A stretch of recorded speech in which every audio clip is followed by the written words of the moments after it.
আজকে একদম ধরাই দিছি, দেখে কত খাইতে পারে। গাইস, আজ আমরা দুপুরে খাইতে আসলাম গাউসিয়া হোটেল অ্যান্ড রেস্টুরেন্ট।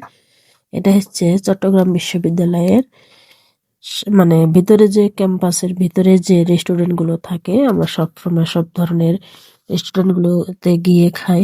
তো আজকে চলে আসলাম গাউসিয়াতে। তো আজকে আমরা খাচ্ছি, এই যে দেখেন সাইমুর প্লেটে দিয়ে দিছি। সে কিন্তু মাংস খায় না। তো গাইস, সে শুধু লাড়াচাড়া করতেছে, এদিকে আমি তো আমার মতো করে খেয়ে যাচ্ছি। তো কি বলবো, আজকে আমি দেখবো সাইমন কি করে। এই খাবার আজকে তো সে খেতেই পারবে না আমি জানি, তারপর ধরাই দিছে যা খাইতে পারে। এগুলো হচ্ছে, এই যে দেখেন প্লেটে নিয়ে সে শুধু লাড়াচাড়া করতেছে। আর আমি এদিকে, আমি তো মাশাল্লাহ খাইতে পারি আলহামদুলিল্লাহ। আর সে শুধু এই যে দেখেন খাবার হাতায় হাতায় রাখতেছে। বিশেষ করে গ্যাস অবশেষে সব মাংস আমার উঠে আজকে দিচ্ছে। একদম ধরাই দিছি, দেখে কত খাইতে পারে।